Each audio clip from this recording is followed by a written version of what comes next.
So the first round of the Covkart season then at Sutton Circuit, as you can see there's a track layout and qualifying was in fairly damp conditions. On board with me, and this will be around a 10-minute session, basically just trying to get ready for the two races later on. And used to the track and the conditions, but as you'll see later on if you watch the races, it ended up being dry anyway, but as you can see, struggling to get round, slight twitch there, and again, parts of the track dry as you can see, it's a big slide there. As you can see I'm trying to weave about, get the cart warm, going down into the hairpin. You can see another slide there, it was very, very tricky. I did struggle massively to get used to this, as you can see going around here, a couple, 3, 4, maybe 4 slides there, but yep, going to the last corner. Very understeery as you can see from that, someone's already gone off there. And basically going down the start finish line now. It did take me quite a few laps to get ready and get used to this track and kart and the combination of these conditions. As you can see a bit of water spraying up there off the curb. As you can see it was very difficult to get the kart turned in because of how slippy it was. I had to let off the accelerator there just to get the kart around. Here's the hairpin, you can see not clipping it, not getting on the apex. Just getting used to it still. But going around now, still I was turning in and out on the wheel. Not the best way to take a corner, but just trying to get used to it. Later on you'll see how to get a way around that. Going out wide there, cutting back in, and start another lap. And as you can see at some points when there's some reflections on the timer on the wheel, you'll be able to see my lap time. So as you can see I tried a wider line around there that time, but it wasn't too wet, it wasn't wet enough for that. So I think in the next lap and laps after you'll see I reverted back to a more usual line. So to let off the throttle around that last corner just to get the car around, and the hairpin now still sliding out around that corner, as you can see not hooking it up. Taking this corner now, as you can see the car is still sliding in and out there. Still very difficult to hook this thing up. Usually took that last corner quite well in these conditions. It was understeering the first right hander, but hooked it up nicely in the second. Going down into the braking zone now, as you can see, gone wide again just to try and find the grip and find what was the best route to take, and much wider around here I was now, trying to bring it in, but the cart still wouldn't bite. To carry on this lap, going down into the hairpin now, catching another cart up, went very wide still around there, just trying to find if that was a little more grippy than further in on the inside. Now going around this long right hander, because you can see the cart squirming about a little bit. Now going down into the penultimate corner.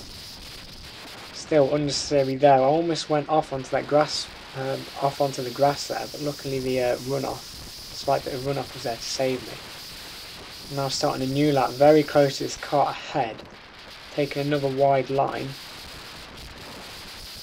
as I did the previous 2 laps, which still went fairly well. And as you can see, I'm right on the back of this guy now. I did try and go past here, but he carried on his lap, so I thought I'd back off.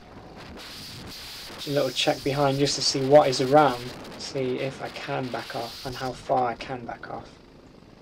Just a few weaves left to right, left right again, just to try and get the cart a little bit warmer. And as you can see, the last 2 corners coming up now, so a little check behind before deciding to go around at full pelt and start a new lap.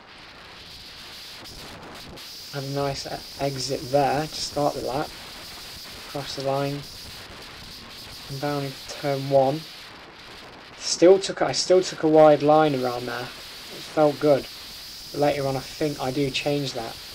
Coming around this long right hand now, not exactly that too wide through there, but that was reasonably fairly well hooked up. And go down into this hairpin once more. This time I actually get on that curb. As you can see, the exit wasn't as smooth as I hoped it would be. That right hander was smooth around there, and then going into this final 2 corners once more.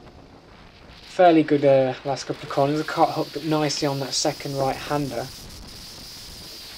As you can see, lap time on the wheel when we got rid of the reflection is I can't read that, but it's a 46 something. The time still will go down and down as we enter the last 3 minutes of the session. And now once again, I think I backed off there once again because there was yellow flags through the first few corners.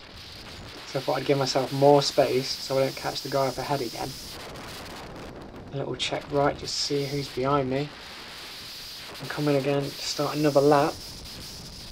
Obviously this is the winter series format, and basically we have a 10-minute qualifying session, or just under 10 minutes before we go into, and which will determine our race positions, race starting positions in fact.